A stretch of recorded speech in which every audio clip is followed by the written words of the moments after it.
Okay, just give me a minute. So I will quickly cover everything because for some people who've joined. Okay, so today we are going to talk about what's your problem, mental models and problem solving. And we are going to cover these 4 topics. What's a problem? The secret to problem solving, which is attitude, what are mental models, and how to use them in daily life. Okay. Now, basically, what is a problem? It is something that you need or you want and you don't have it, and how to get it. Okay. And how do you bridge that gap between what you want and how to get there? Now, these are some common problems हमने आपसे पूछा था, and someone from the participants said that time management is a very big issue from them. It is a very big problem. How to solve that problem? Inshallah आगे चलकर हम जो mental models हैं उसको use करके ये problem solve करने की कोशिश करेंगे इंशाल्लाह. ठीक है? Then we have these 2 verses from the Quran, ayah from the Quran, where people think, where Allah said that, do you think that you will just say that you believe and you will not be tested? And also that Allah has created life and death so that he will test which of us are best indeed, right? So problems are how Allah is going to test our faith. And for a believer, for a Muslim, it is very important कि हम इस बात का ख्याल रखें कि problems में हमारा एटीट्यूड अल्लाह ने ऑलरेडी बता दिया है कि किस तरह से हमको सोचना चाहिए, किस तरह से हमको लाइफ को देखना चाहिए. Problems are an opportunity to get closer to Allah, inshallah. All right. Now, how to solve a problem?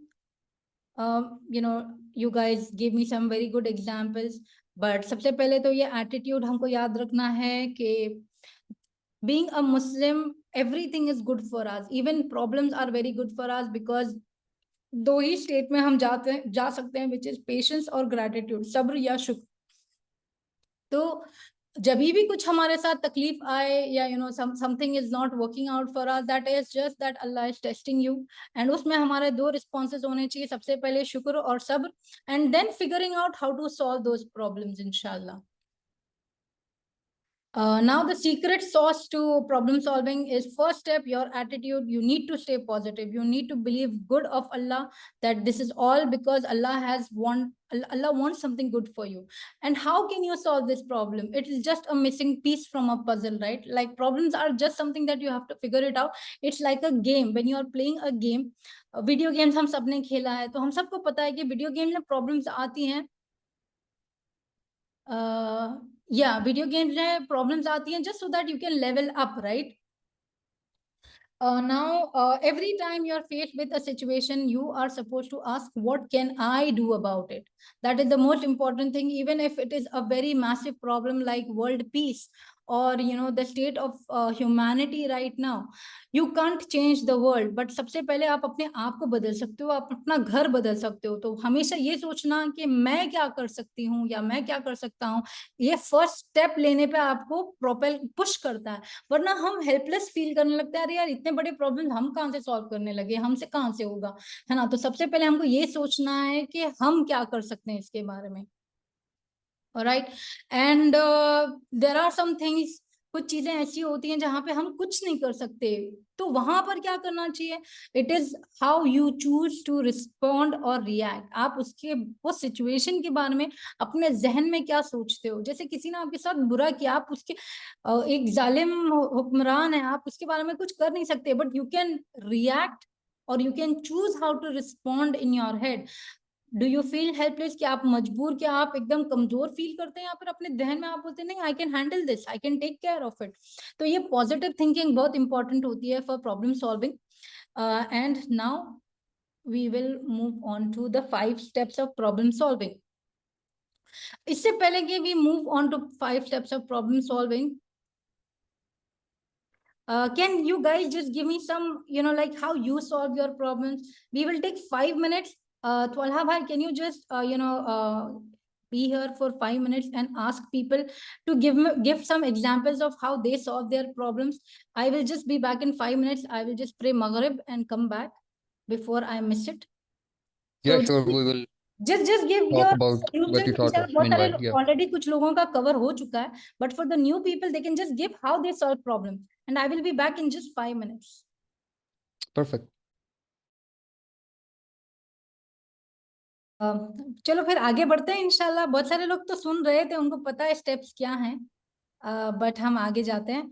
तो सबसे पहले तो हम प्रॉब्लम को आइडेंटिफाई करेंगे इन प्रॉब्लम सॉल्विंग कि एक्चुअल मसला है क्या, और ऑल्टरनेटिव सोल्यूशन ढूंढेंगे। जैसे किसी ने बताया था कि उनका मसला है कि वो सुबह जल्दी उठ नहीं पाते हैं, तो हमने आइडेंटिफाई कर लिया कि प्रॉब्लम के वो उठ नहीं पाते हैं जल्दी।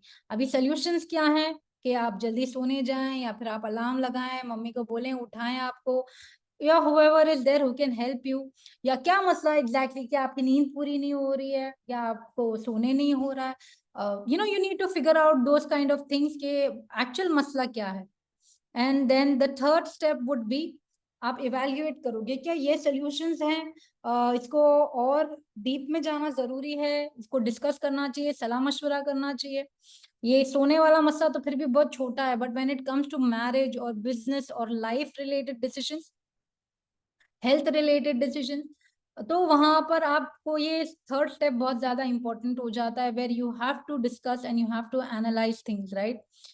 Now coming to the fourth point will be you will execute the plan. मतलब जो भी आपने सोल्यूशंस लाए हैं, आपको जो भी ऑल्टरनेटिव्स मिले हैं, और फाइनल करने के बाद, सलाह मशवरा के बाद, you are going to put it into action. कि ठीक है, अभी हम अलार्म भी लगा रहे हैं, हम जल्दी भी सो रहे हैं, हमने लोगों को भी बता दिया है कि हमको सुबह में ऐसा उठा दें, अगर कोई हेल्थ रिलेटेड इशू है तो वो भी चेकआउट कर लें डॉक्टर के पास जाके।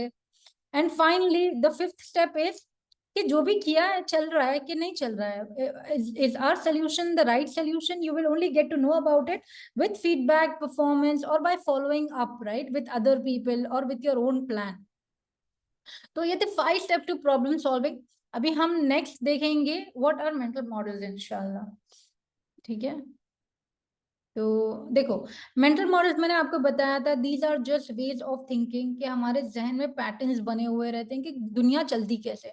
जैसे आप बचपन से देखते हो कि मम्मी अबू सुबह में उठ के क्या करते हैं, या कभी किसी ने गुस्सा किया तो वो किस तरह से गुस्सा करते हैं, या फिर अगर बच्चा कुछ ज्यादा सवाल करता है तो फिर उसको चमाट क्यों पड़ता है, उसको थप्पड़ क्यों पड़ते हैं। आपके लिए मेंटल मॉडल बन गया है कि बच्चे ज्यादा सवाल करे तो उनको थप्पड़ लगा दो, right, this is a mental model. तो there can be good models and bad models, but it is basically for you. आप हर एक इंसान के लिए जो यहाँ पर मौजूद है, आपकी लाइफ एक्सपीरियंसेस से आपका एक व्यू बन चुका है दुनिया का, कि दुनिया ऐसे चलती है। जैसे आप सोचें, जब आप मैप देखते हो ना, गूगल मैप्स खोलते हो आप, और आपको अपने घर से सपोज कहीं जाना है, कोई पार्क जाना है, कोई मॉल जाना है, या कोई शहर जाना है, तो वो जो रास्ता आपको दिख रहा है that is just a picture in your head. वो एक्चुअली वैसा नहीं होता है। ऐसे ही जो मॉडल्स हमारे जहन में बने हुए रहते हैं ना दुनिया के, वो रियलिटी नहीं होती है, वो सिर्फ हमारी समझ होती है रियलिटी की। Are you guys able to understand what I am trying to say? मतलब अगर नहीं समझ में आ रहा होगा तब बताना, ओके। तो हमने बताया था, then it is mental models also help you look at problems और situations from multiple angles। तो हमेशा से वैसा नहीं होता कि एक 2D पिक्चर है, एक तस्वीर है, आप उसको 3 डायमेंशन से देखोगे, आप उसको 4 डायमेंशन से देखोगे। कैसे देखोगे? अच्छा ठीक है, ये मेरा पर्सपेक्टिव है, ये सामने वाले का पर्सपेक्टिव है, और ये 10-15 और लोगों के पर्सपेक्टिव्स आएंगे कि एक ही मसले को उन लोगों ने किस तरह से सॉल्व किया, या वो इसके बारे में क्या सोचते हैं। आप समझ रहे मेरी बात? Now we also talked about why mental models are very important, कि सोचने के तरीके और प्रॉब्लम सॉल्विंग के सॉल्यूशंस किस तरह से हमको सोचना है, और वो इम्पोर्टेंट क्यों है। Because first of all it is very important to survive. इस दुनिया में जीने के लिए यहाँ पर अब सिर्फ बेयर मिनिमम लेवल पे रहने के लिए भी आपको सोचना आना जरूरी है। जैसे एक जो वो होते हैं ना, जो फ्रूट्स बेचते हैं, या जो बहुत मीनियल लेबर करते हैं, उन लोगों को भी पता है कि ये करने से if I do A B will happen. ये उनके मेंटल मॉडल्स बने हुए हैं। हर कोई यहाँ पे जीने के लिए स्ट्रगल कर रहा है, इसी तरह हम आखिरत के लिए भी स्ट्रगल कर रहे हैं, राइट। Second is Excel. जो लोग टॉप ऑफ द लैडर पहुंचते हैं, वो लोग क्या करते हैं, they make better decision than the people below them. तो if you want to excel at दुनिया और दीन, you need to have better decision making skills. And the final thing for me is, and for I believe it's very important, is how to help people. If you are not helping others, if you are not picking people up from their levels and raising their standards, then you're not really contributing, you're not really doing anything good of your knowledge or of your life, है ना। तो ये बहुत important होता है कि पहले तो अपना सर्वाइवल देखो, फिर देखो कि उसको और एक्सीलेंट कैसे कर सकते हो, और फिर दूसरों की भी मदद करो कि वो भी ऊपर आए आपके साथ, है ना। How are mental models formed? तो मेंटल मॉडल्स कहाँ से आते हैं? आपकी जिंदगी के जो एक्सपीरियंसेस होते हैं, आपने बचपन से जो देखा है अपने मम्मी डैडी, भाई बहन, रिश्तेदारों को करते हुए, टीचर्स को, प्रिंसिपल्स को, कॉलेज में, यूनिवर्सिटीज में, मूवीज में, अपने फ्रेंड्स को जो भी करते हुए देखा, वहां से आपका एक अंडरस्टैंडिंग बन चुकी है दुनिया की, है ना। और फिर जो किताबें आप पढ़ते हो, जो भी आप किसी से सीखते हो, तो ये दो रास्ते होते हैं जहां से आपकी सोच आती है, ठीक है। जिस इंसान के पास हथौड़ा है उसके लिए हर चीज एक नेल हो जाती है, right. Like you are just going to hammer everything because that's all you can do. अगर आपके पास एक हथौड़ा दिया गया है तो फिर आपके लिए हर चीज वही है कि आप बस इसको ठोकते रहो, ये हमने कहा था। But mental models help you with this, कि आपके पास पूरा एक टूल बॉक्स है, अलग अलग चीजों को आप अलग अलग तरीके से सॉल्व करोगे। जैसे अगर आपको एक you want to cut a piece of log, you are going to use the saw, आप आरी यूज करोगे। अगर आपको कुछ खींच कर निकालना है तो फिर आप पकड़ यूज करोगे, या फिर आप स्पैनर यूज करोगे, स्क्रू ड्राइवर से आप स्क्रू खोलोगे, आप हथौड़े से उसको नहीं निकाल सकते, राइट। तो यू नीड टू नो कि किस सिचुएशन में क्या इस्तेमाल करना चाहिए, किस तरह से सोचना चाहिए, इस प्रॉब्लम को कैसे अप्रोच करना चाहिए। That is what mental models do. everybody is with me? Are you guys able to understand?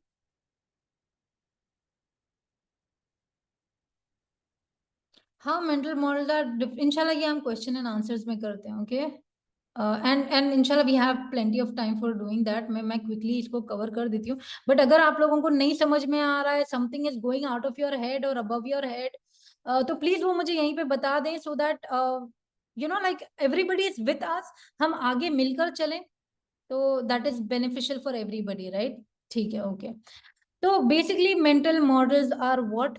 They are a toolbox of thoughts, of solutions to problems of our life, ठीक है। अभी पहला mental model हम जो cover कर रहे हैं वो फर्स्ट प्रिंसिपल्स का है। तो किसी को पता है फर्स्ट प्रिंसिपल्स क्या है? Can somebody share? मैंने थोड़ी देर पहले बताया था आपको। यस मैम, कि हमारा जो प्रॉब्लम है ना उसको जो है वो इसका हिस्से में तकसीम कर दिया जाए और उसको एनालाइज कर दिया जाए। Understanding the problem. भाई jazakallah for contributing from highways. I really appreciate that. But so I will explain first principle again. First principle जो होते हैं वो आप कोई भी प्रॉब्लम को उसको बेसिक छोटे से छोटा जो लेवल होता है ना वहां पर लेकर जाना और वहां से सोचना, वहां से उसको वापस बिल्ड करना। जैसे अगर एक आप किसी को शेफ और कुक के डिफरेंस का पता है? Do you know what is the difference between a chef and a cook? कोई बता सकता है मुझे कि शेफ कौन होता है और कुक कौन होता है? शेफ प्रोफेशनल होता है जिसने पूरा प्रोसेस से गुजरा होता है, उसने सीखा होता है।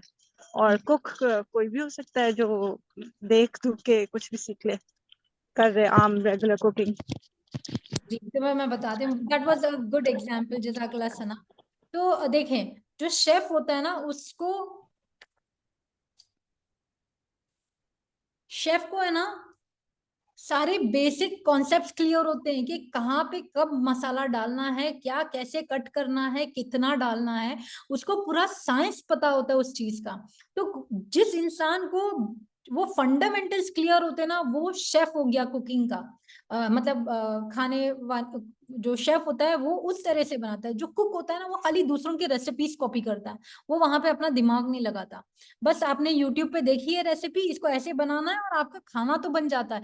बट आपको ये नहीं पता कि ये किस लिए ऐसा किया गया है। आपको नहीं पता कि प्याज को तलते क्यों है, या फिर मसाला इस वक्त क्यों डालते हैं। सिमिलरली अगर आपको एक बिजनेस स्टार्ट करना है तो फिर कैसे स्टार्ट करोगे आप?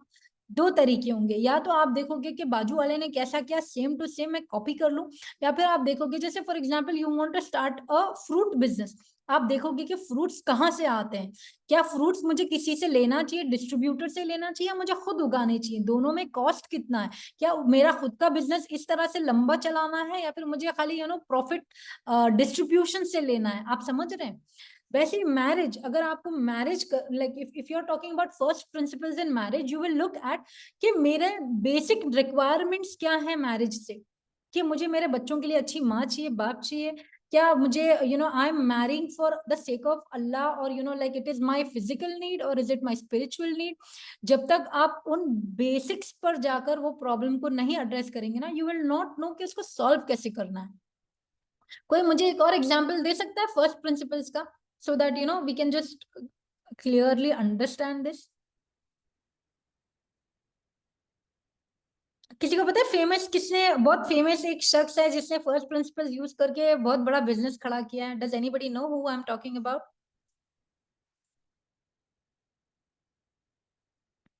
हसन भाई, तोल्हा भाई?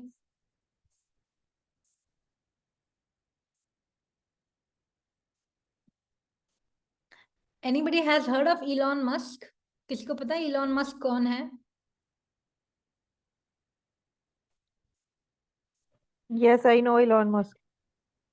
यस तो इलॉन मस्क ने फर्स्ट प्रिंसिपल्स को अप्लाई करके अपनी पूरी रॉकेट की जो स्पेसशिप का जो उसने बिजनेस खड़ा किया ना, he sent the first rocket to Mars by using first principles. क्योंकि रॉकेट्स बनाने का कॉस्ट इतना ज्यादा था, उसने क्या किया कि मेरे को लोगों से बैटरीज नहीं लेनी है, मुझे उन लोगों से पूरा रेडीमेड रॉकेट्स नहीं लेने हैं, उसने हर चीज को तोड़ा कि ठीक है रॉकेट्स के पूरे कंपोनेंट्स क्या हैं, उसने उन सबको ब्रेक डाउन किया और उसे पता लगा सबका कॉस्ट क्या है, इसको मैन्युफैक्चर करने का कॉस्ट क्या है, इसको खरीदने का कॉस्ट क्या है। उसने फिर सारी चीजें सस्ते में बनवाई और अपनी लाइट शिप उसने लाइट एंड फास्ट शिप उसने मार्स पे भेजी। तो ये फर्स्ट प्रिंसिपल्स को इस्तेमाल करके आप लाइफ के बहुत सारे प्रॉब्लम सॉल्व कर सकते हैं। अभी तो फिलहाल आप ये कॉन्सेप्ट समझ जाएं, है ना, कि एटॉमिक लेवल पे जाकर एक प्रॉब्लम को कैसे देखते हैं। ठीक है, ये हो गया। अभी जैसे मैं एक और एग्जांपल देती हूँ लूजिंग वेट का। लूजिंग वेट में it is not about just gymming और diet, it is about what are the basic components of losing weight, और वो होता है एनर्जी। ये एनर्जी डिफरेंस होता है कि आप कितना खा रहे हो, आप कितनी एनर्जी ले रहे हो, और आप कितनी एनर्जी बर्न कर रहे हो, आप कितना एक्सरसाइज कर रहे हो। तो अगर आपकी एनर्जी खाने की कम हो जाती है और स्पेंड करने की ज्यादा हो जाती है, तो फिर आप पतले हो जाते हो, आप दुबले हो जाते हो, राइट। तो ये बेसिक कंपोनेंट्स जब समझ लेता है इंसान, तो फिर आपको कोई फिटनेस लोग यूजुअली क्यों डाइट इंस्ट्रक्टर्स और फिटनेस एक्सपर्ट्स को रखते हैं, बिकॉज उन लोग ये सारी चीजें पढ़कर समझकर फिर आपकी लाइफ में आपको गाइड करते हैं। बेसिकली अगर आप देख लोगे ना, जो भी आपको कंसल्ट करता है या आपको एडवाइस देते हैं, वो उन लोगों ने फर्स्ट प्रिंसिपल्स पर जाकर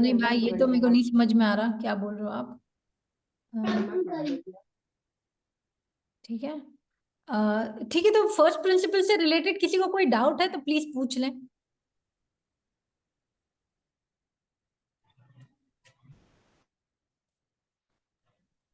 माया, फर्स्ट प्रिंसिपल का जो मतलब है वो यही है कि हमने हर प्रॉब्लम को उसके बेसिक या स्क्रैप से देखना है, उसके सॉल्यूशन में, या उस प्रॉब्लम को उसके इनिशियल लेवल से बस समझना है, ये इसका निचोड़ है।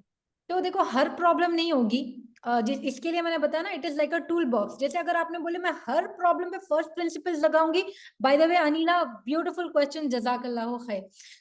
आपको ये समझना बहुत जरूरी है कि मेंटल मॉडल्स जो है ना, हर कोई एक अलग अलग टूल है, एक अलग अलग हथियार समझ लें, या एक अलग अलग इंस्ट्रूमेंट है।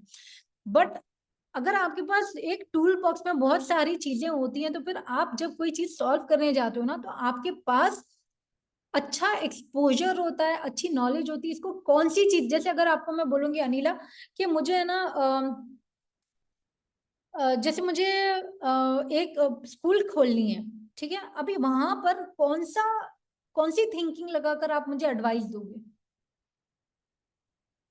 अच्छा, अगर चलो मैं आप लोग सबसे बोल रही हूँ कि मुझे एक स्कूल खोलना है, तो आप लोग मुझे कैसे बताओगे? मेरे लिए एक प्रॉब्लम है कि मुझे स्कूल खोलना है, ठीक है, that is my problem. How will we solve this problem? कोई मुझे बताएगा? सबसे पहले तो उसकी प्लानिंग करनी होगी, एक रोड मैप तैयार करना होगा। सबसे पहले ठीक है, आपके हिसाब से सबसे पहले प्लानिंग करनी पड़ेगी, रोड मैप बनाना पड़ेगा। उससे भी पहले क्या करना जरूरी है?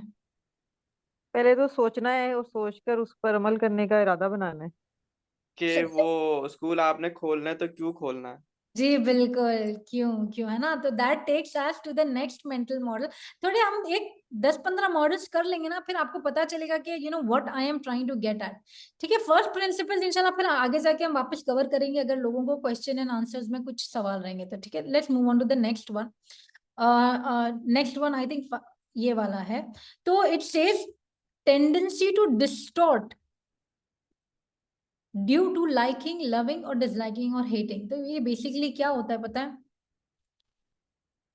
आपको कुछ पसंद है तो आप इस वजह से वो करोगे, या आप किसी चीज से नफरत है तो इस वजह से आप वो नहीं करोगे। तो जैसे कि आप हमेशा अपने उसी दोस्त से जाके सलाह मशवरा करते हो जिसको आपको पता है कि वो आपकी फेवर में जवाब देगा। तो ये मेंटल मॉडल आप सोच सकते हैं कि ये कितना डेंजरस होता है। या फिर आप लोगों का क्रिटिसिज्म, अगर किसी ने आपको बोला ये नहीं, आप जिस तरह से ये सेशन कंडक्ट कर रहे हो अच्छा नहीं है, और आप फौरन वहां पे गुस्सा हो गए, अब लेकिन नहीं मुझे ये क्रिटिसिज्म मेरे से ये हजम नहीं हो रहा है। ऐसे हेलो इफेक्ट और हॉर्न इफेक्ट होता है। जैसे कि जैसे आप किसी बाबा को बहुत लाइक करते हो, मतलब कोई पीर साहब को या समबड़ी, कि उनकी बात बहुत अच्छी, तो इसमें आप क्या उनकी हर चीज आपको अच्छी लगने लग रही है। या फिर आपको कोई पसंद नहीं है तो फिर आप उनकी हर चीज आपको बुरी लगने लगी। इससे क्या होता है, जब आप प्रॉब्लम सॉल्विंग करने जाते हो तो ये हेलो और हॉर्न इफेक्ट की वजह से आप क्या करते हो, आप सही फैसले नहीं लेते हो, आपकी जजमेंट क्लाउडेड होती है। और इसको आपने कुरान, अल्लाह ने कुरान में कैसे बताया है कि perhaps you hate a thing and it is good for you and perhaps you love a thing and it is bad for you। कि कई बार ऐसा होता है कि कुछ कुछ चीजों को हम नफरत करते हैं बट वो हमारे लिए अच्छी होती हैं, और कुछ चीजों से हम बहुत प्यार करते हैं, वो हमारे लिए बुरी होती हैं। तो कोई मुझे बता सकते हैं इसका एक एग्जाम्पल, इसका एप्लीकेशन, कि इसको कहाँ पे अप्लाई कर सकते हैं ये वाले प्रिंसिपल को, लव हेट प्रिंसिपल? आपकी डेली लाइफ से आप लोगों को एग्जाम्पल सोचने हैं कि ये कहाँ पे होता है, कैसे होता है। आप चैट में भी बता सकते हैं अगर आप बात नहीं कर सकते तो।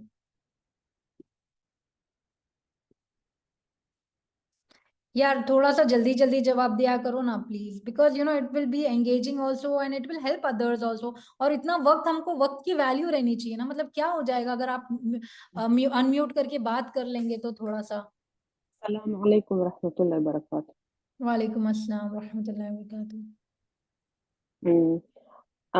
डेली लाइफ में बहुत सी मुश्किलात होते हैं, स्पेशली एक औरत को अगर उसकी हस्बैंड बगैर किसी प्रॉब्लम के उसको तलाक दे, बगैर किसी शरई उज़्र की, तो उसमें भी यही ऐसा होता है कि अल्लाह ताला ने बोला है कि कभी आपको अच्छा लगता है वो बुरा होता है और कभी बुरा लगता है वो आपके लिए अच्छा होता है। हम्म, जी, वो तो समझ में आया मेरे को, दैट इज राइट। यहाँ पर बट थोड़ा सा मैं ना छोटी छोटी बिल्कुल बेसिक चीजें हैं, जैसे मीठा खाना सबको पसंद होता है पर एक्सेसिव जो है वो हेल्थ के लिए नुकसानदेह है। इसी तरह कार्ब्स का भी आप ले लें तो ये मतलब खाने पीने में देख लें डेली में, फिर एक रूटीन के मुताबिक चलना या सोना जागना जो हमें एक रूटीन में करें या टाइम टेबल में करें तो वो हमारे लिए बेहतर है। लेकिन अगर हम नॉकटर्नल रात को जागने वाली आदतें बना लें तो वो हमें वैसे तो बड़ी वो अट्रैक्ट करती हैं, अच्छा लगता है रात को देर तक जागना, टीवी देखना एंड ऑल, बट वो इन द एंड वो हमारे लिए हमारी सेहत को नुकसान दे रही होती हैं। तो आई थिंक ये इधर लग सकती हैं चीजें। जी जी Anila, that was a very beautiful example, जज़ाकल्लाह खैर। Music. Yes music, yes tendency to distort. तो ये सिमिलरली मैं आपको एक और एग्जांपल देती हूँ, जैसे कि है ना आप आपको लेट्स टेक मैरिज, ओके, आपको शादी करनी किसी से, और आप जाकर जिससे भी पूछ रहे हो वो क्या कर रहे हैं, आपको अगर वो क्रिटिसिज्म दे रहे हैं किसी आपके फ्यूचर स्पाउस के बारे में, आपको वो एक्सेप्ट ही नहीं हो रहा है। कि नहीं आप ऐसे कैसे बोल सकते हो, और अगर वो सच भी है बिना तहकीक करे आप ना सुन रहे हो ना समझ रहे हो, तो फिर आप सोच सकते हैं कि जजमेंट, ये प्रॉब्लम सॉल्व करने में आप लोगों की जजमेंट को क्लाउडी कर देता है, आप क्लियरली नहीं सोच पाते। तो सिमिलरली लाइफ के छोटे बड़े डिसीजंस में ये एक प्रिंसिपल को याद रखना, ये मेंटल मॉडल को इस्तेमाल करना कि अच्छा ठीक है, ये मेरे को जो भी सॉल्व करना है प्रॉब्लम, इसमें मेरे बायसेस क्या हैं, डू आई लव इट और डू आई हेट इट। क्योंकि कभी हम कुछ लोगों को इतना नफरत करते हैं कि उनसे कोई अच्छी बात लेना नहीं चाहते, और कुछ लोगों से इतनी मोहब्बत करते हैं कि उनकी बुरी बातें भी हमको अच्छी लगती हैं। आप समझ रहे हो? ऐसे ही खाने में भी है, हमारी हैबिट्स में भी है। आई थिंक ये समझ में आया लोगों को? आप लोग थोड़ा चैट में मेरे को बताएं। ब्लाइंड पॉलिटिशियन फॉलोइंग, हाँ यस जी, दैट इज समझ राइट। आ गया। Right. Alhamdulillah. Somehow people are waking up. I really appreciate that. ऐसे ही जागते रहें। मुझे बहुत अच्छा लग रहा है थोड़ा एक्टिविटी देखकर। Okay, now moving on to this is a very beautiful mental model जो मुझे बहुत पसंद है। It is also a very fun game that I play with the kids in my society. It is the 5 whys.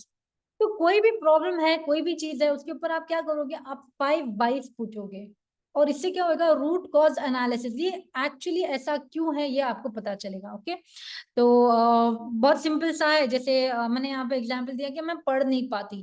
Okay, तो फिर आप पूछिए क्यों नहीं पढ़ पाते, क्योंकि ये ना बहुत बोरिंग लगता है। क्यों बोरिंग लगता है? क्योंकि मेरे को कुछ समझ में नहीं आता है। क्यों समझ में नहीं आता है? क्योंकि मैं ना इससे रिलेट नहीं कर पाती। क्यों रिलेट नहीं कर पाती? क्योंकि मेरे को इनके बारे में ज्यादा पता नहीं है। अच्छा, क्यों नहीं पता है? क्योंकि मैं पढ़ नहीं पाती। आप समझ रहे हो कि ये 5 सवाल करने से आप लोगों को, मतलब 5 या आप और भी ज्यादा जा सकते, जब तक आपको उसकी रूट कॉज नहीं पता चलती। जैसे किसी का टाइम मैनेजमेंट वाला था। अच्छा चलो आओ हम लोग 5 वाइज का एक एग्जांपल लेते हैं। Can someone give me a problem, problem जिसका रूट कॉज पता लगाना है कि ये ऐसा क्यों है, वैसा प्रॉब्लम। जल्दी जल्दी माइक पे। मैम मुझे घर कंसिस्टेंसी। के चले यहाँ पे। जी अलवीना बताएं। मैम कंसिस्टेंसी मतलब एक होता है ना, काम हम कर रहे होते हैं तो उसमें कंसिस्टेंसी टेन नहीं हो रही होती, चाह रहे होते कि कंसिस्टेंसी टेन हो, लेकिन हर रोज जो है वो फिर से गिर जाते हैं। अच्छा तो चलो हम लोग इसके ऊपर 5 वाइज वाला मेंटल मॉडल अप्लाई करते हैं। Okay Alvina stay with me. कहाँ हो आप? ओके मैम, मैं साथ ही हूँ आपकी। ठीक है, तो फिर consistency is a very good example. अभी इसमें आप मेरे को सिर्फ जवाब देते जाओ। ओके, मैं जितना वाई पूछते जाऊंगी। Okay, can you do this for me? Yes ma'am. Okay, तो you said that you can't be consistent. So first, why do you think that you can't be consistent? Because ma'am schedule बहुत tough हो जाता है कभी, या फिर जो मैंने जिस चीज में मैंने कंसिस्टेंसी टेन करनी होती है, कोई ना कोई ऐसा काम हो जाता है कि जिसकी वजह से वो काम मेरा रह जाता है रोजाना, अच्छा मतलब केसेस मेरे ठीक है, कम स्टार्ट नहीं होते हैं। Alvina you only have to answer in 1 sentence. Okay ठीक है, अभी आपने बुलाया कि ओके, शेड्यूल बहुत टफ हो जाता है। शेड्यूल टफ क्यों हो जाता है? क्योंकि टाइम मैनेज नहीं होता। टाइम मैनेज क्यों नहीं होता है?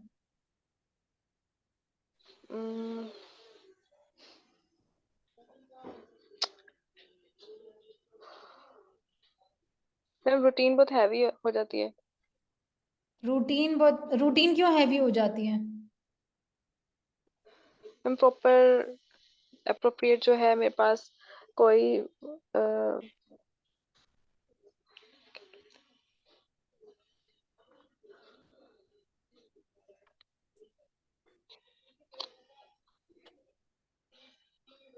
सोचो सोचो।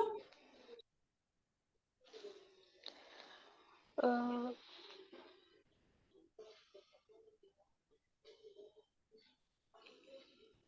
ठीक है, देखो जरूरी नहीं है कि हमेशा तुम्हारे को 5 वाइज में ही आंसर मिलेगा, या 5 से ज्यादा भी हो सकते हैं, 5 से कम भी हो सकते हैं। अभी मेरे को एक्चुअली तुम्हारा सोल्यूशन है ना 2 में ही मिल गया था, बट मैं तुम्हारे से फिर भी ऐसे ही बोल रही थी क्योंकि 2 चीज में तुमने बोले, एक तो शेड्यूल बहुत टफ हो जाता है, वही थर्ड में तुमने रिपीट किया रूटीन। शेड्यूल और routine pretty much is interchangeable, and जो बीच का था टाइम मैनेजमेंट, राइट। तो देखो बेसिकली क्या हो रहा है, मेरे को ऐसा लगता है कि जहां तक मुझे समझ में आई तुम्हारी बात, ये है कि तुमने बराबर दिन में अपनी चीजों को बराबर वक्त एलोकेट नहीं किया है, कि तुम्हारे को पता ही नहीं कि दिन में तुम क्या क्या कर सकते हो। तो अगर सपोज तुम्हारे दिन में कैपेसिटी है 5 चीजें करने की, और तुमने एलोकेट कर ली अपने लिए 10 चीजें, तो वो तो कभी होगा। तुम कैसे कंसिस्टेंट रहोगे 10 चीजों में जब तुम सिर्फ 5 ही कर सकते हो? समझ में आया तुम्हारे को? यस मैम, ऐसे ही है। हाँ, तो फिर तुम्हारे को यहाँ पे क्या करना पड़ेगा, तुम्हारे को प्रायोरिटाइज करना पड़ेगा कि वो 5 चीजें जो है, पहले तो 10 चीजें जो तुमने अपने सर पे डाली हैं लिखो, और पता करो कि इनमें से कौन सी रेलेवेंट है, कौन सी इंपॉर्टेंट है, कौन सी वो उसको आइजनहावर मैट्रिक्स बोलते हैं, डिसीजन मैट्रिक्स, वो मैं आगे बताऊंगी। बट एकदम छोटा सा मैं तुम्हारे को आंसर ये दूंगी कि तुमको प्रायोरिटाइज करना पड़ेगा कि क्या मुझे करना जरूरी है, और मैं कितने टाइम में कौन सा काम रेगुलरली कर सकती हूँ। ये बैठ के थोड़ी सी है ना, आप लिखा पढ़ी करोगे ना, आपको समझ में आ जाएगा कि प्रॉब्लम किधर है। फिर उतना ही अपने सर पे तुम रखोगे जितना तुम कंसिस्टेंटली कर सकते हो। समझ में आया आपको अलवीना? Yes ma'am, yes. अभी देखो, हमने यहाँ पे सबसे पहले वो जो 5 स्टेप्स ऑफ प्रॉब्लम सॉल्विंग मैंने बताए थे, वो क्या किए थे? पहले हमने प्रॉब्लम आइडेंटिफाई किया, फिर हमने उसके सोल्यूशंस देखे कि अच्छा क्या क्या सोल्यूशन है, कि पता लगाओ कि यहाँ पर तुम क्यों नहीं कर पा रहे हो, क्योंकि शेड्यूल टफ है, टाइम मैनेज नहीं हो रहा है। तीसरी चीज हमने क्या की थी, यहाँ पर हमने इसको एग्जीक्यूट किया, राइट, लाइक भी नहीं, तीसरी चीज क्या थी, आइडेंटिफाई किया था, उसके बाद हमने प्लान इम्प्लीमेंट किया था, एग्जीक्यूट किया, राइट, कि अच्छा अभी इसको ऐसा करना है। अभी इसको जब तुम एग्जीक्यूट करोगे, मतलब बैठ के तुम प्रायोरिटाइज कर लोगे चीजों को, और उतना शेड्यूल बना लोगे जो तुम सही से कर पाते हो, फिर फीडबैक लोगे तुम अपना खुद का कि अच्छा मेरे से अब हो पा रहा है, 1 हफ्ता करके देखोगे या 1 महीना करके देखोगे, और फिर तुमको पता चलेगा कि क्या ये सोल्यूशन काम कर रहा है या नहीं कर रहा है। अलवीना, समझ में आया आपको? Yes ma'am. दूसरों को भी समझ में आया ये एग्जाम्पल से किस तरह से हमने सबसे पहले देखो ये समझ जाओ कि mental models will help you identify the problem and the solution, but उसका एप्लीकेशन का तरीका थोड़ा अलग होगा। समझ रहे हो आप लोग?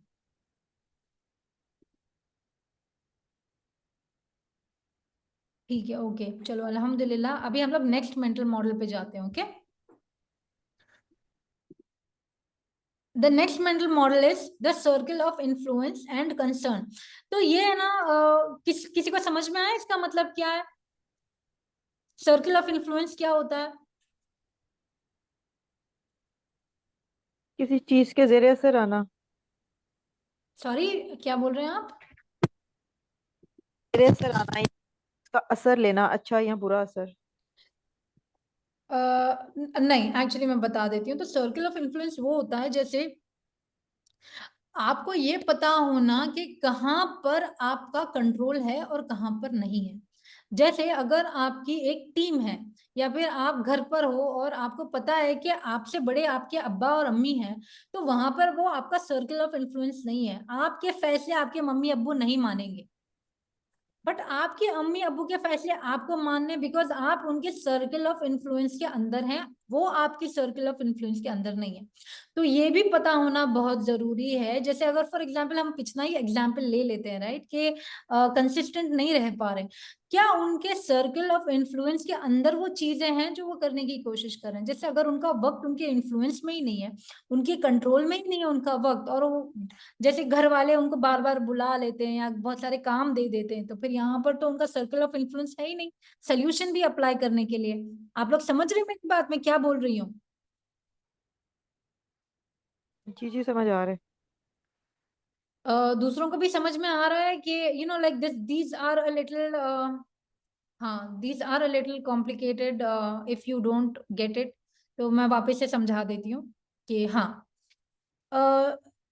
जैसे आपको एक फैसला, फॉर एग्जाम्पल आपको डिसाइड करना है कि मुझे अभी एक नया घर खरीदना है। ठीक है, आप सब लोग सोच रहे हो कि मुझे एक नया घर खरीदना है।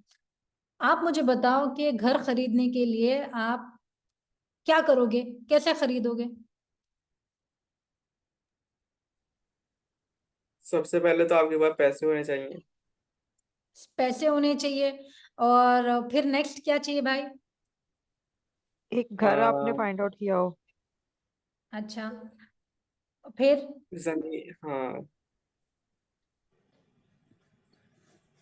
मैम खानदान होना चाहिए घर लीडर से बनाने के लिए, कांटेक्ट क्योंकि होना अपन चाहिए। तो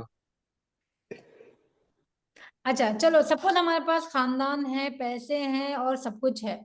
अभी आपको घर जब आप लेने जा रहे हो, क्या आपके घर वाले ये फैसले को मानेंगे या नहीं मानेंगे? आप वो बताओ मुझे। एग्जैक्टली बस आपको उस कन्विंसिंग या उस अपनी चीज अपनी बात को मनवाने वाली पोजीशन में होना चाहिए कि लोग आपकी बात मान लें। अगर आपके ऊपर वो वाला असर है आपका लोगों पर, तो फिर तो आपके लिए चीजें आसान होंगी, वरना मनाने के लिए भी तो मिन्नतें तरले करने पड़ेंगे। जी, तो ये पता होना कि जहां भी मैं कोई फैसला ले रही हूँ या ले रहा हूँ, या जहां पे भी मैं कोई सोल्यूशन या कोई बात रख रही हूँ, क्या वहां पर मेरी बात की वैल्यू है या नहीं है, क्या वो लोग मेरी बात मानेंगे या नहीं मानेंगे, ये समझने आना बहुत जरूरी है। क्योंकि जब तक आप उस जगह पे जाके फाइट मार रहे हो जहां पे आपकी बात चलेगी ही नहीं, वहां पे बात चला के क्या मतलब है? आपको समझ में आई अभी मेरी बात?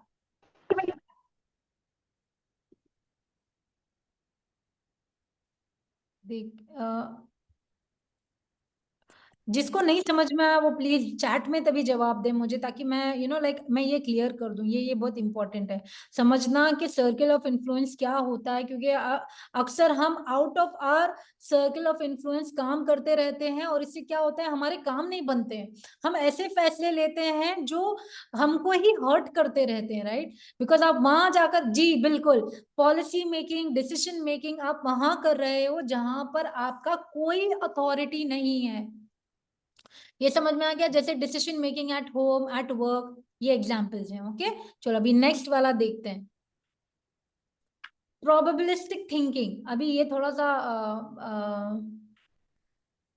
इंशाल्लाह देखो, प्रोबेबिलिस्टिक थिंकिंग जो होती है ना, ये देखना कि कितना चांसेस है ये होने के। जैसे अगर आपने, जैसे आप सबको पता है कि अगर वेदर फोरकास्ट आप लोग सब कोई ना कोई तो फॉलो करता ही होगा ना, कि वेदर क्या चल रहा है, आज कितना डिग्रीज है, आज कैसे कपड़े पहनने हैं, बाहर जाना है नहीं जाना, आप लोगों को पता ही है, आप सबको पता हम्म। होगा। जैसे मेडिकल डायग्नोसिस भी, अभी डॉक्टर ने इतने पेशेंट्स देख लिया है कि वो आपकी रिपोर्ट देख के बोल सकता है आपको इस तरह से ये अभी इलाज फॉलो करना है, राइट? ये कहाँ से आती है? प्रोबेबिलिस्टिक थिंकिंग होती है। वैसे ही गेम डिजाइन होता है, मार्केटिंग होती है। जैसे जो जो भी मार्केटिंग करते हैं ना चीजों की, जैसे प्रोडक्ट्स होते हैं, पेप्सी है, कोका कोला है, या चिप्स हैं, उन लोगों ने बहुत सारी प्रोबेबिलिस्टिक थ्योरीज एंड थिंकिंग लगाई है, जहां पे उनको पता है कि अगर हम शक्कर या नमक ये रेशियो में रखेंगे ना, तो लोग इसको और खाएंगे क्योंकि ये और टेस्टी बन जाएगा। वो प्रिडिक्ट करते हैं कि chances of this happening are much higher. Game design में ये थिंकिंग बहुत इस्तेमाल होती है, जहां पे आपको पता होता है कि गेम को इस तरह से डिजाइन करना है कि सामने वाला अडिक्ट हो जाए। यहाँ पे डोपामिन जो होता है ना, इसकी अंडरस्टैंडिंग उनको आनी होनी होती है। तो प्रोबेबिलिस्टिक थिंकिंग आप रियल लाइफ में कैसे इस्तेमाल करोगे? जैसे अगर आपको पता है कि आपके हस्बैंड या आपकी वाइफ या आपके मम्मी या अब्बू या जो भी आपकी लाइफ में हैं, जो बहुत इंपॉर्टेंट लोग हैं, उनका बिहेवियर किस तरह से आप स्टडी कर रहे हो, और बेस्ड ऑन दैट बिहेवियर आप क्या प्रिडिक्ट कर सकते हो, right? Basically predicting the future based on past data. समझ में आया आप लोगों को? Yes ma'am. इसका मुझे कोई रियल लाइफ एग्जांपल दे सकता है कि आप इसको किस तरह से इस्तेमाल करेंगे? जल्दी जल्दी कोई भी मुझे बता दे कि प्रोबेबिलिस्टिक थिंकिंग आप कैसे, आप अपने बच्चों के साथ इस्तेमाल कर सकते हो, आप अपने कॉलीग्स, अपने फ्रेंड्स, बहुत सारे लोगों के साथ। कि हर ये देखना है कि अगर इनका बिहेवियर ऐसा है तो मैं इनके साथ किस तरह से कोई प्रॉब्लम का सोल्यूशन रखूं, या मैं क्या आउटकम्स हो सकते हैं ये फैसला लेने के। तो मेरे को कोई बता सकता है जल्दी से? इवन बच्चों के साथ ही जब हम उनके साथ डेली मामलात में डील कर रहे होते हैं, सुबह उन्हें स्कूल के लिए तैयार करवाना, खाना खिलाना, पढ़ाना, तो हमें उनके पैटर्न्स का पता होता है कि वो किस बात पर कैसे रिएक्ट करेंगे, कितनी दफा उनको फोर्स करेंगे तो वो बात मानेंगे, या कौन सा बच्चा फौरन बात मान लेता है। तो वो पैटर्न्स तो हमें पता होते हैं ना, स्पेशली अपने बच्चों के घर वाले बहन भाइयों के भी पता होते हैं। इवन अपने फ्रेंड सर्कल में भी हमें कुछ लोगों की आदत का, उनके पैटर्न्स का पता होता है। तो आई थिंक ये जी बिल्कुल, that is a good example. और कोई देना चाहेगा कोई example? Giving dawa to strangers. Beautiful, beautiful, bhai. That was so amazing. Jazakallah khair. Yes, तो probabilistic thinking ये है ना दावा में भी बहुत यूजफुल है, क्योंकि आपको पता है कि इस तरीके से अप्रोच करने से ये पर्टिकुलर ग्रुप इस तरह से रिस्पॉन्ड करेगा, और उसके बेसिस पे आप सेकेंड ऑर्डर थिंकिंग, ये भी एक मेंटल मॉडल है। सेकेंड ऑर्डर थिंकिंग यहाँ पे अगर किसी ने चेस खेला है ना तो उसको पता होगा। यहाँ पे देखो बहुत सिंपल सा गेम है। अगर मैं आपको सपोज अगर मैं आपको एक थप्पड़ मारती हूँ, ठीक है, तो उसके रिस्पॉन्स में क्या आता है? दो चीजें होंगी, या तो आप कुछ नहीं करोगे या तो फिर आप मुझे वापस थप्पड़ मारोगे। अगर आप मुझे थप्पड़ मारते हो तो फिर मैं क्या करूंगी, और अगर आप कुछ नहीं करते हो तो मैं क्या करूंगी। अगर आप मुझे थप्पड़ मारते हो तो फिर नेक्स्ट मेरा स्टेप क्या होगा, और आप नहीं मारते हो तो फिर नेक्स्ट मेरा स्टेप क्या होगा। इससे पूरे ब्रांचेस बनते हैं, इसको हायर ऑर्डर थिंकिंग बोलते हैं। इसी तरह से जिंदगी में जैसे आप अपने मम्मी अब्बू की खिदमत करते हो तो फिर आपको पता है नेक्स्ट क्या होगा, वो खुश हो जाएंगे। वो खुश हो जाएंगे तो फिर क्या होगा, आप ये करोगे। ऐसे है ना, ट्रीज बनाना, सोचना। हायर ऑर्डर थिंकिंग क्या होती है कि नेक्स्ट स्टेप के पॉसिबल आउटकम्स क्या हैं। ये मैंने अगर ये एक हरकत की या मैंने ये एक चीज की तो इसके क्या क्या सोल्यूशंस हो सकते हैं, क्या क्या पॉसिबल ब्रांचेस निकल सकती हैं, है ना। If I do X then I will get A B C D. If I do B, I will get A, F, G.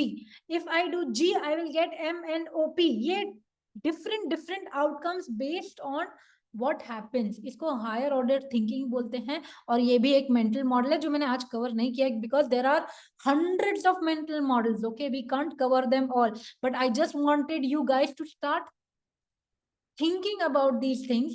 उसके बाद तो रिसोर्सेज दे देंगे, जिसको अपनी थिंकिंग बेटर करनी है वो तो जाके पढ़ ही सकते हैं इंशाल्लाह। ओके, तो ये समझ में आ गया, आगे बढ़े हम।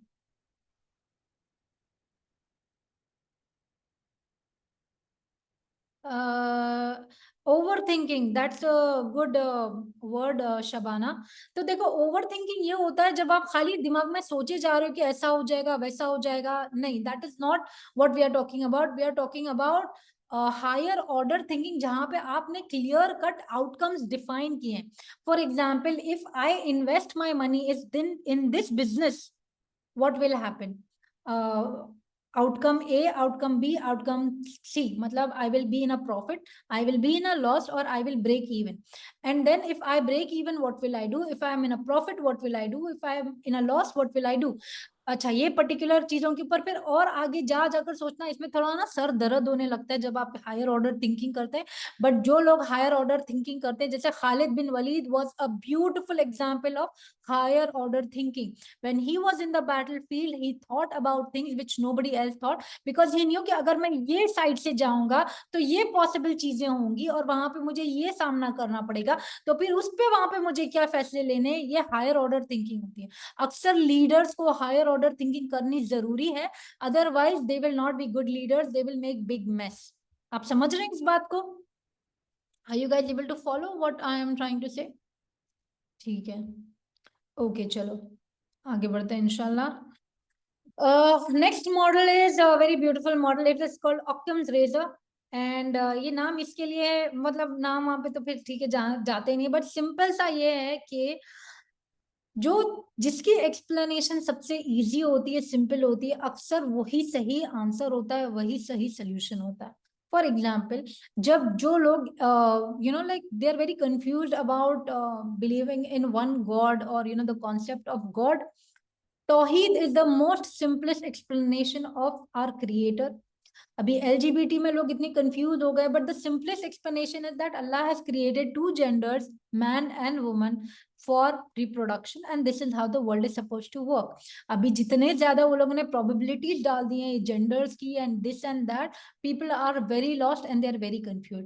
And another very daily example of this Occam's razor is, जब कोई चीज नहीं चलती है तो फिर आप लोग सबको पता है, turn it on and off again, right? Sorry, turn it off and on again. तो जो सबसे सिंपल सॉल्यूशंस होते हैं, उसको रीस्टार्ट कर लो, उसको शट डाउन कर दो, उसको चला कर देख लो। अगर like the simplest answer sometimes is just going and asking that person what is the matter.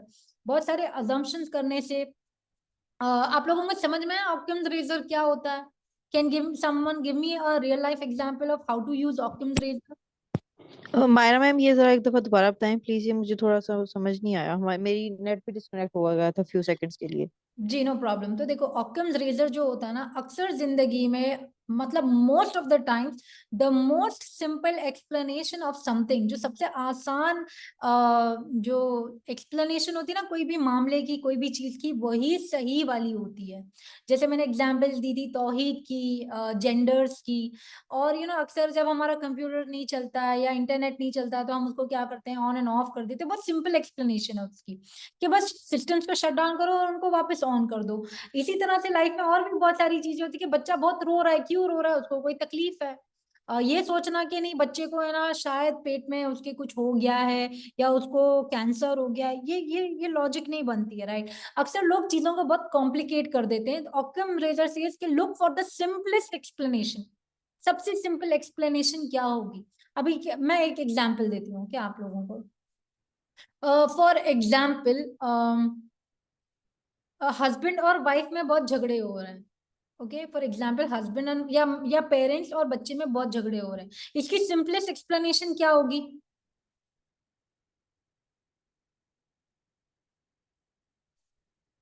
कौन दे सकता है? मीम तलाक, सॉरी, डिवोर्स मे बी।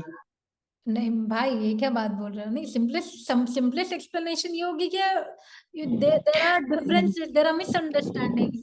बस ये है, मतलब डिवोर्स तो बहुत लास्ट एज है। Hassan, can you help us understand what an Occam's razor is then in simple words? Occam's razor होता है कि जब आपके पास दो आपके पास एक्सप्लेनेशंस हैं एक ही कंक्लूजन के लिए, और आप उस एक्सप्लेनेशन को प्रेफर करते हो जिसके अंदर सबसे कम एलिमेंट्स हैं।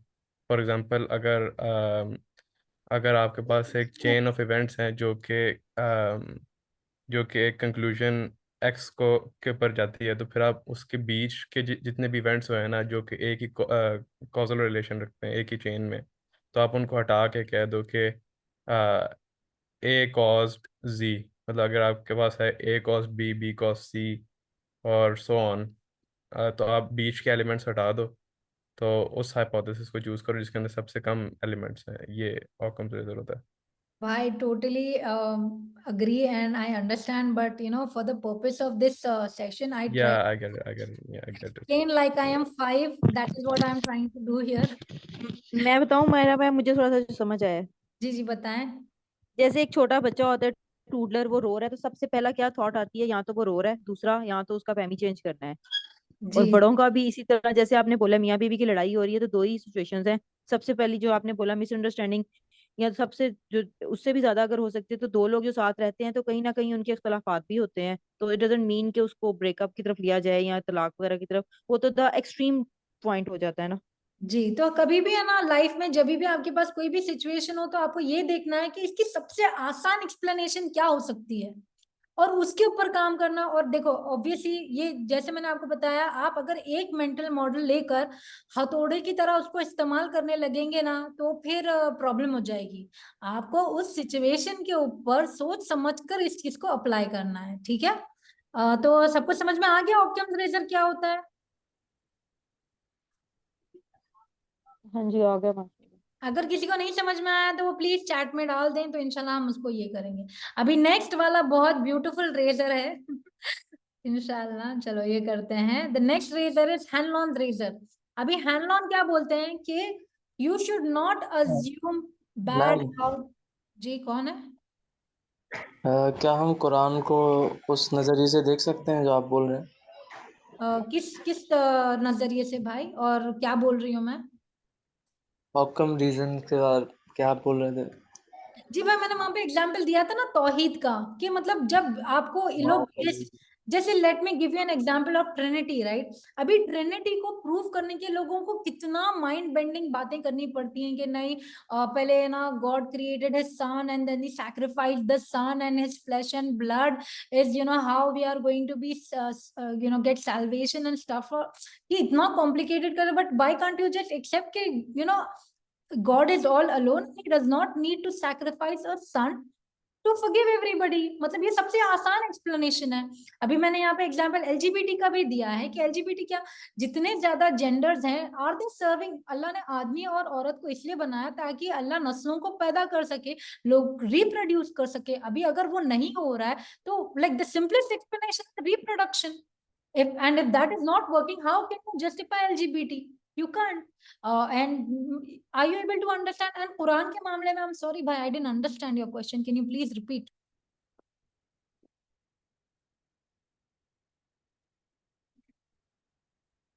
अच्छा ठीक है, तो फिर हम आगे बढ़ते हैं इंशाल्लाह। तो हैंड-ऑन रेजर मैं बता रही थी कि हैंड-ऑन रेजर सिंपल वर्ड में यार लोगों के बारे में कभी भी बुरा मत सोचो।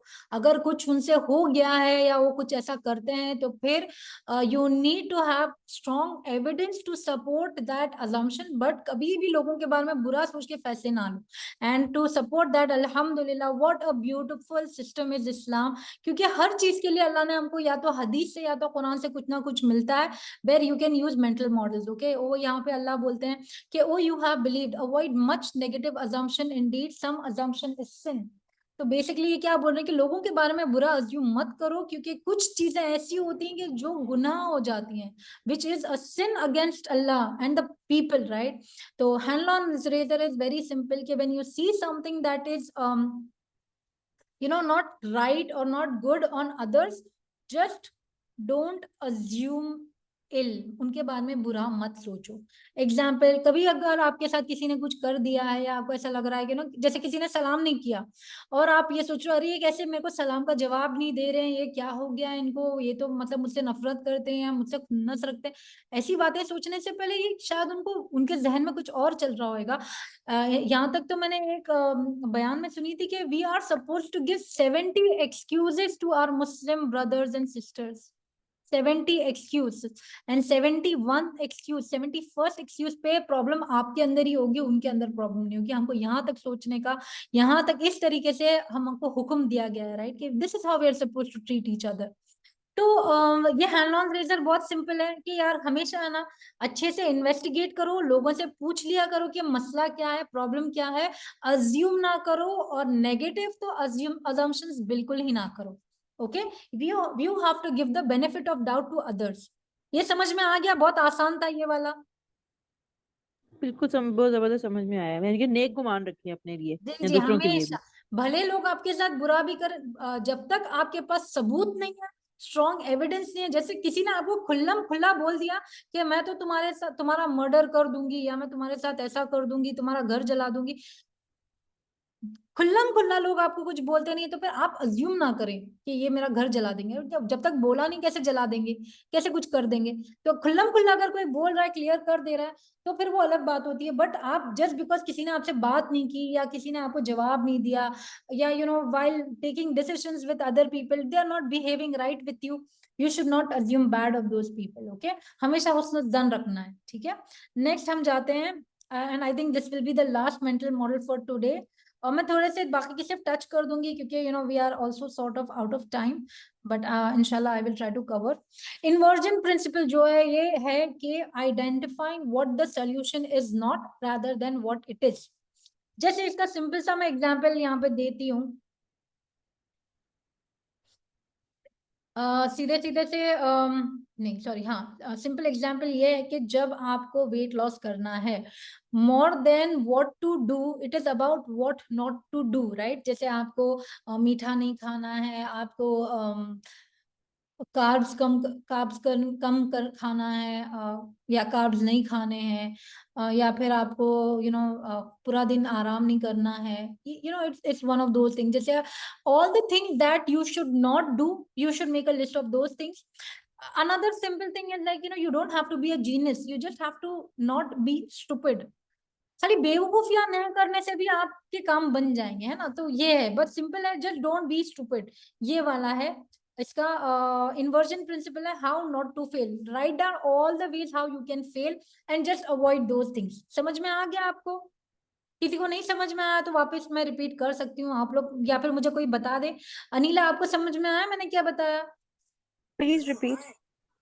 जी ये बिल्कुल समझ में आ गया, आप दोबारा बेशक बता दो, मुझे समझ आ गया अल्हम्दुलिल्लाह। अनिला आप बता दो, आपको क्या समझ में आया?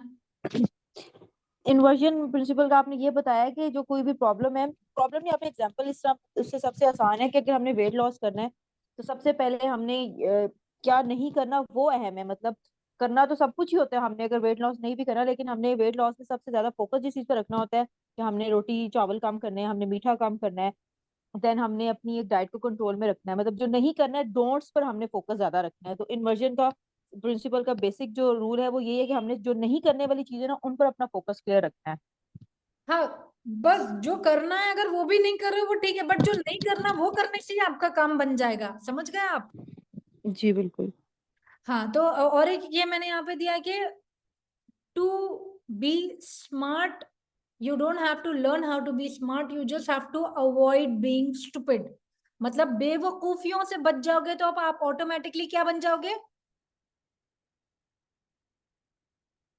समझदार। जी बिल्कुल। समझदार। जी, बस अगर आप बेवकूफियां ना करोगे, आप स्टूपिड हरकतें ना करोगे तो उतना ही काफी हो जाता है आप स्मार्ट बनने के लिए, आप जीनियस बनने के लिए।